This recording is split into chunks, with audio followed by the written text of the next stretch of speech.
സകലത്തിന്റെയും സൃഷ്ടാവും പിതാവുമായ ദൈവത്തിന്റെയും കർത്താവായ യേശുക്രിസ്തുവിന്റെ നാമത്തിൽ ഏവർക്കും സ്നേഹവന്ദനം. ഇന്ന് ഒക്ടോബർ 10. ഇന്ന് നമ്മൾ വായിക്കുന്ന ആദ്യത്തെ വായനാഭാഗം ദിനവൃത്താന്തം 1-ാം പുസ്തകം 27-ാം അധ്യായം. ദിനവൃത്താന്തം 1-ാം പുസ്തകം 27-ാം അധ്യായം 1-ാം വാക്യം മുതൽ. ഇസ്രായേൽ പുത്രന്മാർ ആളെണ്ണ പ്രകാരം പിതൃഭവന തലവന്മാരും സഹസ്രാധിപന്മാരും ശതാധിപന്മാരും സംവത്സരത്തിലെ സകല മാസങ്ങളിലും മാസാന്തരം വരികയും പോവുകയും ചെയ്യുന്ന അതത് കൂറുകളുടെ ഓരോ പ്രവൃത്തിയിലും രാജാവിന് സേവ ചെയ്തു പോന്ന അവരുടെ പ്രമാണികളും ആകെ 24,000 പേർ. 1-ാം മാസത്തേക്കുള്ള 1-ാം കൂറിന് മേൽവിചാരകൻ സബ്ദിയേലിന്റെ മകൻ യശോബയ, അവന്റെ കൂറിൽ 24,000 പേർ. അവൻ പേരസിന്റെ പുത്രന്മാരിലുള്ളവനും 1-ാം മാസത്തെ സകല സേനാപതികൾക്കും തലവനും ആയിരുന്നു. 2-ാം മാസത്തേക്കുള്ള കൂറിന് അഹോഹ്യനായ ദോദായി മേൽവിചാരകനും അവന്റെ കൂറിൽ മിക്ലോത്ത് പ്രമാണിയും ആയിരുന്നു. അവന്റെ കൂറിലും 24,000 പേർ. 3-ാം മാസത്തേക്കുള്ള 3-ാമത്തെ സേനാപതി മഹാപുരോഹിതനായ യഹോയാദയുടെ മകൻ ബെനയാവ്, അവന്റെ കൂറിലും 24,000 പേർ. 30 പേരിൽ വീരനും 30 പേർക്ക് തലവനുമായ ബെനയാവ് ഇവൻ തന്നെ. അവന്റെ കൂറിന് അവന്റെ മകനായ അമീസാബാദ് പ്രമാണിയായിരുന്നു. 4-ാം മാസത്തേക്കുള്ള 4-ാമത്തവൻ യോവാബിന്റെ സഹോദരനായ അസാഹേലും അവന്റെ ശേഷം അവന്റെ മകനായ സെബദ്യാവും ആയിരുന്നു. അവന്റെ കൂറിലും 24,000 പേർ. 5-ാം മാസത്തേക്കുള്ള 5-ാമത്തവൻ ഇസ്രാഹ്യനായ ശംഹൂദ്, അവന്റെ കൂറിലും 24,000 പേർ. 6-ാം മാസത്തേക്കുള്ള 6-ാമത്തവൻ തെക്കോവിനായ ഈക്കേഷിന്റെ മകൻ ഈര, അവന്റെ കൂറിലും 24,000 പേർ. 7-ാം മാസത്തേക്കുള്ള 7-ാമത്തവൻ എഫ്രൈമിൽ പെലോന്യനായ ഹേലസ്, അവന്റെ കൂറിലും 24,000 പേർ. 8-ാം മാസത്തേക്കുള്ള 8-ാമത്തവൻ സർഹരിൽ ഹൂഷാത്തിനായ സിബഖ്യായി, അവന്റെ കൂറിലും 24,000 പേർ. 9-ാം മാസത്തേക്കുള്ള 9-ാമത്തവൻ ബെന്യാമിനിൽ അനാഥോത്യനായ അബിയേസർ, അവന്റെ കൂറിലും 24,000 പേർ. 10-ാം മാസത്തേക്കുള്ള 10-ാമത്തവൻ സർഹരിൽ നെത്തോഫാത്തിനായ മഹരായി, അവന്റെ കൂറിലും 24,000 പേർ. 11-ാം മാസത്തേക്കുള്ള 11-ാമത്തവൻ എഫ്രൈമിന്റെ പുത്രന്മാരിൽ പിരാതോത്തിനായ ബെനയാവ്, അവന്റെ കൂറിലും 24,000 പേർ. 12-ാം മാസത്തേക്കുള്ള 12-ാമത്തവൻ ഒത്നിയേലിൽ നിന്ന് ഉത്ഭവിച്ച നെത്തോഫാത്തിനായ ഹെൽദായി, അവന്റെ കൂറിലും 24,000 പേർ.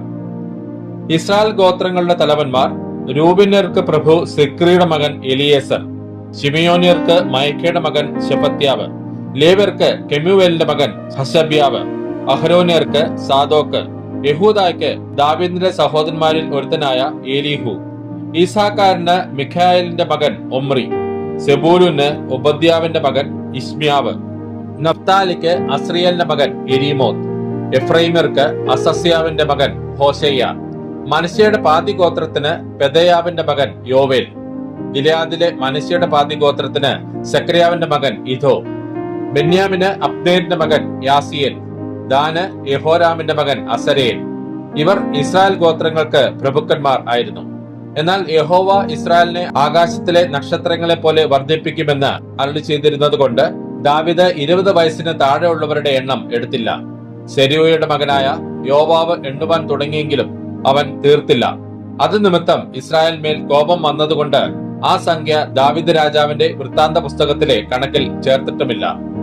രാജാവിന്റെ ഭണ്ഡാരത്തിന് അദീയേലിന്റെ മകനായ അസ്മാവേത്ത് മേൽവിചാരകൻ, നിലങ്ങളിലും പട്ടണങ്ങളിലും ഗ്രാമങ്ങളിലും കോട്ടകളിലുമുള്ള പാണ്ഡികശാലകൾക്ക് ഊസിയാവിന്റെ മകൻ യഹോനാഥാൻ മേൽവിചാരകൻ, വയലിൽ വേല ചെയ്യുന്ന കൃഷിക്കാർക്ക് ഗെലൂബിന്റെ മകൻ എസ്രി മേൽവിചാരകൻ, മുന്തിരിത്തോട്ടങ്ങൾക്ക് രാമാത്യനായ ശിമേയിയും, മുന്തിരിത്തോട്ടങ്ങളിലെ അനുഭവമായ വീഞ്ഞു സൂക്ഷിക്കുന്ന നിലവറകൾക്ക് സിബ്മ്യനായ സബ്ദിയും മേൽവിചാരകർ, ഒലിവ് വൃക്ഷങ്ങൾക്കും താഴ്വീതിയിലെ കാട്ടത്തികൾക്കും ഗാദേരിനായ ബാൽഹാനാനും എണ്ണ സൂക്ഷിച്ചു വെക്കുന്ന നിലവറകൾക്ക് യോവാശും മേൽവിചാരകർ, ഷാരോനിൽ മേയുന്ന നാൽക്കാലികൾക്ക് ഷാരോന്യനായ ഇത്രായിയും, താഴ്വരയിലെ നാൽക്കാലികൾക്ക് അദ്ധായിയുടെ മകനായ ഷാഫാത്തും മേൽവിചാരകർ, ഒട്ടകങ്ങൾക്ക് ഇസ്മായേലിനായ ഓബിയിലും, കഴുതകൾക്ക് മെരോനോത്യനായ ഹെദ്യാബും മേൽവിചാരകർ, ആടുകൾക്ക് ഹഗ്രിയനായ യായിസ് മേൽവിചാരകൻ. ഇവർ എല്ലാവരും ദാവീദ് രാജാവിന്റെ വസ്തുവകകൾക്ക് അധിപതിമാരായിരുന്നു. ദാവീദിന്റെ ചിറ്റപ്പനായ യോനാഥാൻ ബുദ്ധിമാനായ ഒരു മന്ത്രിയും ശാസ്ത്രിയുമായിരുന്നു. ഹക്മോനിയുടെ മകനായ യെഹിയേൽ രാജകുമാരന്മാരുടെ സഹവാസി ആയിരുന്നു. അഹീത്തോഫേൽ രാജമന്ത്രി, അർഖ്യനായ ഹൂശായി രാജമിത്രം. അഹീത്തോഫേലിന്റെ ശേഷം ബെനായാവിന്റെ മകനായ യഹോയാദയും അബ്യാഥാരും മന്ത്രികൾ. രാജാവിന്റെ സേനാപതി യോവാബ്. ഇന്ന് നമ്മൾ വായിക്കുന്ന രണ്ടാമത്തെ വായനാഭാഗം യെഹെസ്കേൽ പ്രവാചകന്റെ പുസ്തകം 36-ാം അധ്യായം. യെഹെസ്കേൽ പ്രവാചകന്റെ പുസ്തകം 36-ാം അധ്യായം 1-ാം വാക്യം മുതൽ.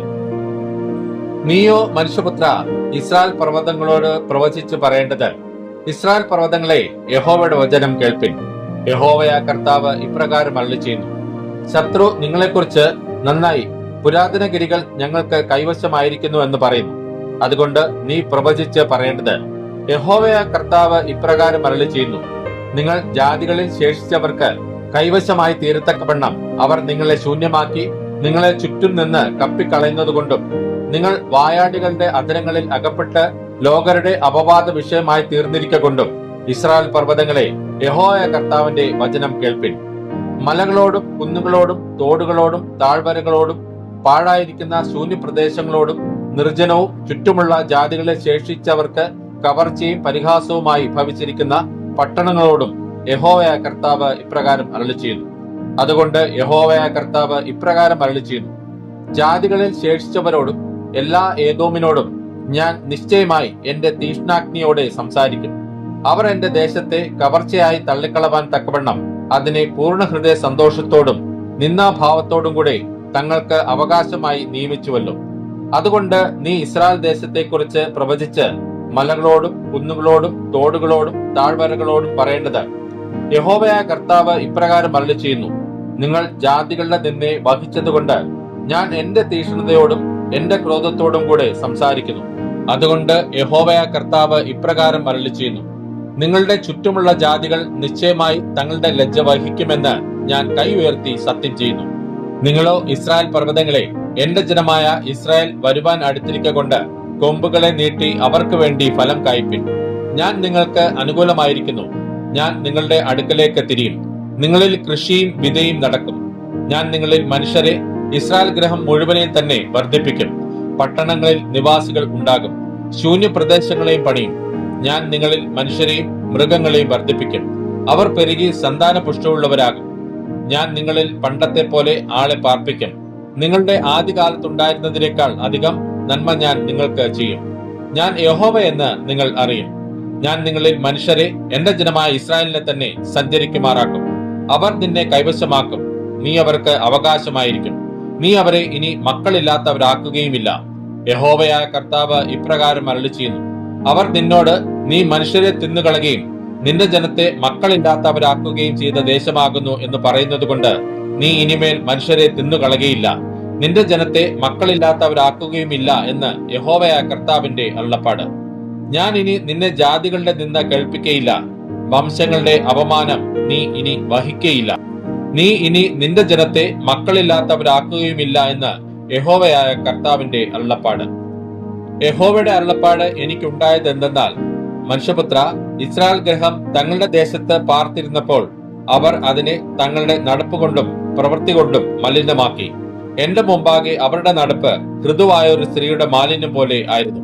അവർ ദേശത്തെ ചൊരിഞ്ഞ രക്തം നിമിത്തവും അതിനെ തങ്ങളുടെ വിഗ്രഹങ്ങൾ കൊണ്ട് മലിനമാക്കിയത് നിമിത്തവും ഞാൻ എന്റെ ക്രോധം അവരുടെ മേൽ പകർന്നു. ഞാൻ അവരെ ജാതികളുടെ ഇടയിൽ ചിഹ്നിച്ചു. അവർ ദേശങ്ങളിൽ ചിതറിപ്പോയി.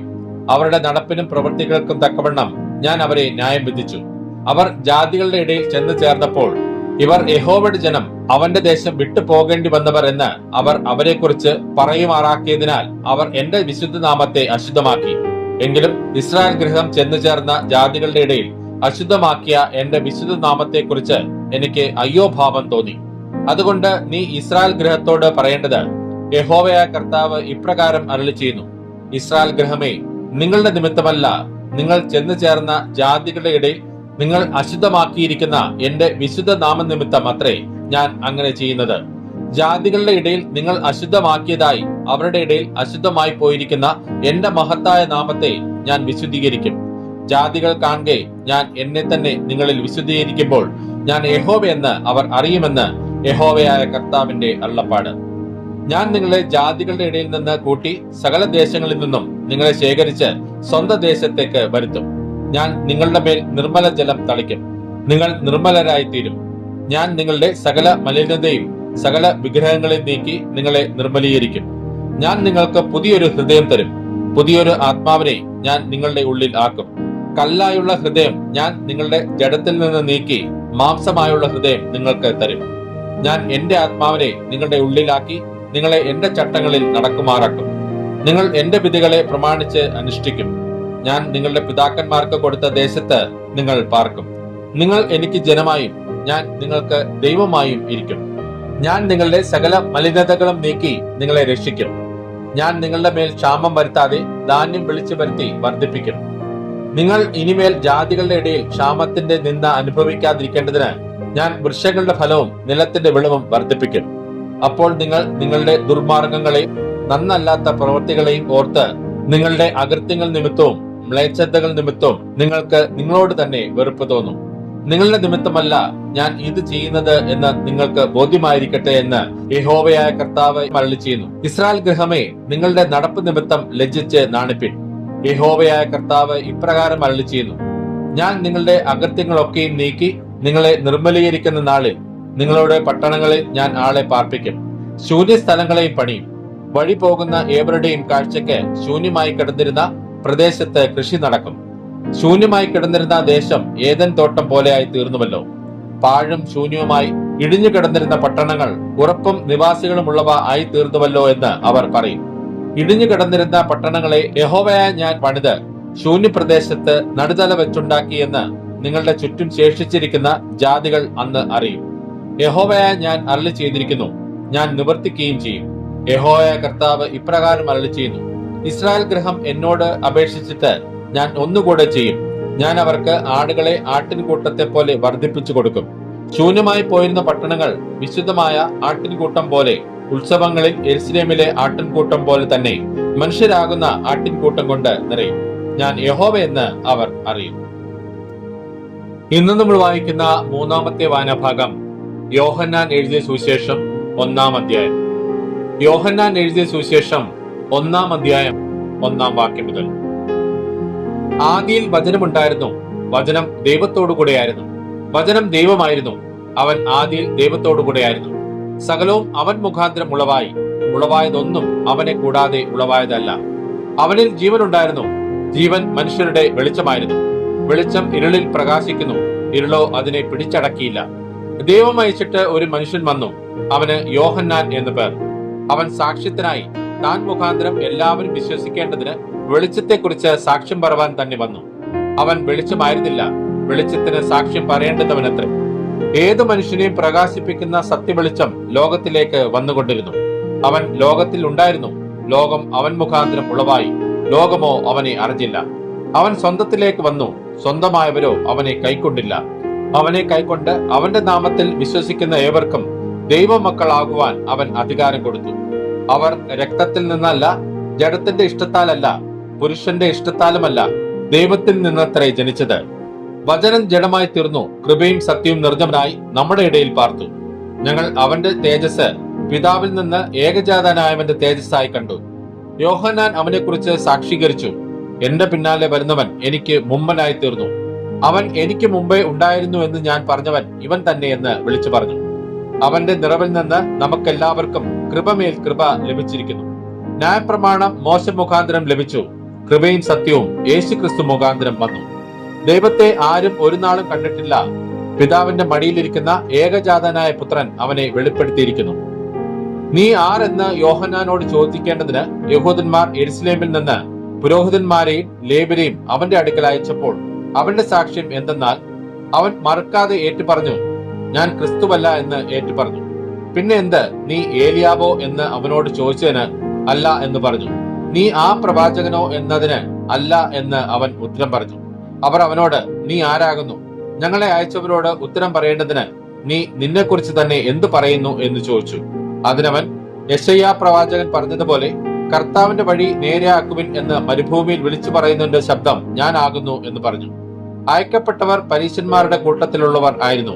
എന്നാൽ നീ ക്രിസ്തുവല്ല, ഏലിയാവല്ല, ആ പ്രവാചകനുമല്ല എന്ന് വരികിൽ നീ സ്നാനം കഴിപ്പിക്കുന്നത് എന്ത് എന്ന് അവർ ചോദിച്ചു.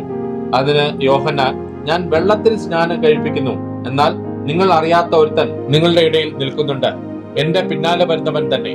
അവന്റെ ചെരുപ്പിന്റെ വാറഴിപ്പാൻ ഞാൻ യോഗ്യനല്ല എന്ന് ഉത്തരം പറഞ്ഞു. ഇത് യോർദാനക്കരെ യോഹന്നാൻ സ്നാനം കഴിപ്പിച്ചുകൊണ്ടിരുന്ന ബെഥാനിയിൽ സംഭവിച്ചു. പിറ്റേന്നാൾ യേശു തന്റെ അടുക്കൽ വരുന്നത് അവൻ കണ്ടിട്ട്, ഇതാ ലോകത്തിന്റെ പാപം ചുമക്കുന്ന ദൈവത്തിന്റെ കുഞ്ഞാട്. എന്റെ പിന്നാലെ ഒരു പുരുഷൻ വരുന്നു, അവൻ എനിക്ക് മുമ്പേ ഉണ്ടായിരുന്നത് കൊണ്ട് എനിക്ക് മുമ്പനായി തീർന്നുവെന്ന് ഞാൻ പറഞ്ഞവൻ ഇവൻ തന്നെ. ഞാനോ അവനെ അറിഞ്ഞില്ല. എങ്കിലും അവൻ ഇസ്രായേലിന് വെളിപ്പെടേണ്ടതിന് ഞാൻ വെള്ളത്തിൽ സ്നാനം കഴിപ്പിപ്പാൻ വന്നിരിക്കുന്നു എന്ന് പറഞ്ഞു. യോഹന്നാൻ പിന്നെയും സാക്ഷ്യം പറഞ്ഞത്, ആത്മാവ് ഒരു പ്രാവ് പോലെ സ്വർഗത്തിൽ ഇറങ്ങി വരുന്നത് ഞാൻ കണ്ടു. അത് അവന്റെ മേൽ വസിച്ചു. ഞാനോ അവനെ അറിഞ്ഞില്ല. എങ്കിലും വെള്ളത്തിൽ സ്നാനം കഴിപ്പിപ്പാൻ എന്നെ അയച്ചവൻ എന്നോട്, ആരുടെ മേൽ ആത്മാവ് ഇറങ്ങുന്നതും വസിക്കുന്നതും നീ കാണുമോ? അവൻ പരിശുദ്ധാത്മാവിൽ സ്നാനം കഴിപ്പിക്കുന്നവൻ ആകുന്നു എന്ന് പറഞ്ഞു. അങ്ങനെ ഞാൻ കാണുകയും ഇവൻ ദൈവപുത്രൻ തന്നെ എന്ന് സാക്ഷ്യം പറയുകയും ചെയ്തിരിക്കുന്നു. പിറ്റേന്നാൾ യോഹന്നാൻ പിന്നെയും തന്റെ ശിഷ്യന്മാരിൽ രണ്ടുപേരുമായി അവിടെ നിൽക്കുമ്പോൾ കടന്നു പോകുന്ന യേശുവിനെ നോക്കിയിട്ട്, ഇതാ ദൈവത്തിന്റെ കുഞ്ഞാട് എന്ന് പറഞ്ഞു. അവൻ പറഞ്ഞത് ആ രണ്ട് ശിഷ്യന്മാർ കേട്ട് യേശുവിനെ അനുഗമിച്ചു. യേശു തിരിഞ്ഞ് അവർ പിന്നാലെ വരുന്നത് കണ്ട് അവരോട്, നിങ്ങൾ എന്ത് അന്വേഷിക്കുന്നു എന്ന് ചോദിച്ചു. അവർ, റബ്ബി എന്ന് വെച്ചാൽ ഗുരു, നീ എവിടെ പാർക്കുന്നു എന്ന് ചോദിച്ചു. അവൻ അവരോട്, വന്ന് കാൺമീൻ എന്ന് പറഞ്ഞു. അങ്ങനെ അവൻ വസിക്കുന്ന ഇടം അവർ കണ്ട് അന്ന് അവനോടുകൂടെ പാർത്തു. അപ്പോൾ ഏകദേശം 10 മണി നേരമായിരുന്നു. യോഹന്നാൻ പറഞ്ഞത് കേട്ട് അവനെ അനുഗമിച്ച രണ്ടുപേരിൽ ഒരുത്തൻ ശിമോൻ പത്രോസിന്റെ സഹോദരനായ അന്ത്രയാസ് ആയിരുന്നു. അവൻ തന്റെ സഹോദരനായ ശിമോനെ ആദ്യം കണ്ട് അവനോട്, ഞങ്ങൾ മശിഹായെ എന്ന് വെച്ചാൽ ക്രിസ്തുവെ കണ്ടെത്തിയിരിക്കുന്നു എന്ന് പറഞ്ഞ് അവനെ യേശുവിന്റെ അടുക്കൽ കൊണ്ടുവന്നു. യേശു അവനെ നോക്കി, നീ യോഹന്നാന്റെ പുത്രനായ ശിമോൻ ആകുന്നു, നിനക്ക് കേഫ എന്ന് പേരാകും എന്ന് പറഞ്ഞു. അത് പത്രോസ് എന്നാകുന്നു. പിറ്റേന്നാൾ യേശു ഗലീലയ്ക്ക് പുറപ്പെടുവാൻ ഭാവിച്ചപ്പോൾ ഫിലിപ്പോസിനെ കണ്ട്, എന്നെ അനുഗമിക്ക എന്ന് അവനോട് പറഞ്ഞു. ഫിലിപ്പോസോ അന്ത്രയോസിന്റെയും പത്രോസിന്റെയും പട്ടണമായ ബെത്സയിദയിൽ നിന്നുള്ളവൻ ആയിരുന്നു. ഫിലിപ്പോസ് നഥനയേലിനെ കണ്ട് അവനോട്, ന്യായപ്രമാണത്തിൽ മോശയും പ്രവാചകന്മാരും എഴുതിയിരിക്കുന്നവനെ കണ്ടെത്തിയിരിക്കുന്നു, അവൻ യോസേഫിന്റെ പുത്രനായ യേശു എന്ന നസറേത്തുകാരൻ തന്നെയെന്ന് പറഞ്ഞു. നഥനയേൽ അവനോട്, നസറേത്തിൽ നിന്ന് വല്ല നന്മയും വരുമോ എന്ന് പറഞ്ഞു. ഫിലിപ്പോസ് അവനോട്, വന്ന് കാണുക എന്ന് പറഞ്ഞു. നഥനയേൽ തന്റെ അടുക്കൽ വരുന്നത് യേശു കണ്ടു. ഇതാ സാക്ഷാൽ ഇസ്രായേലിൽ, ഇവനിൽ കപടമില്ല എന്ന് അവനെ കുറിച്ച് പറഞ്ഞു. നഥനയേൽ അവനോട്, എന്നെ എവിടെ വെച്ച് അറിയും എന്ന് ചോദിച്ചതിന് ഫിലിപ്പോസ്, നിന്നെ വിളിക്കും മുമ്പേ നീ അത്തിയുടെ കീഴിൽ ഇരിക്കുമ്പോൾ ഞാൻ നിന്നെ കണ്ടുവെന്ന് യേശു ഉത്തരം പറഞ്ഞു. നഥനയേൽ അവനോട്, റബ്ബി, നീ ദൈവപുത്രൻ, നീ ഇസ്രായേലിന്റെ രാജാവ് എന്ന് ഉത്തരം പറഞ്ഞു. യേശു അവനോട്, ഞാൻ നിന്നെ അത്തിയുടെ കീഴിൽ കണ്ടു എന്ന് നിന്നോട് പറക കൊണ്ട് നീ വിശ്വസിക്കുന്നുവോ? നീ ഇതിനേക്കാൾ വലിയത് കാണുമെന്ന് ഉത്തരം പറഞ്ഞു. ആമേൻ ആമേൻ, ഞാൻ നിങ്ങളോട് പറയുന്നു, സ്വർഗം തുറന്നിരിക്കുന്നതും മനുഷ്യപുത്രന്റെ അടുക്കൽ ദൈവദൂതന്മാർ കയറുകയും ഇറങ്ങുകയും ചെയ്യുന്നതും നിങ്ങൾ കാണുമെന്നും അവനോട് പറഞ്ഞു. ഇന്ന് നമ്മൾ വായിച്ചു കേട്ട ഈ വേദഭാഗങ്ങളാൽ പിതാവായ ദൈവത്തിൽ നിന്നും കർത്താവായ ക്രിസ്തുയേശുവിൽ നിന്നും ഏവർക്കും കൃപയും കനിവും സമാധാനവും ഉണ്ടാകട്ടെ. ആമേൻ.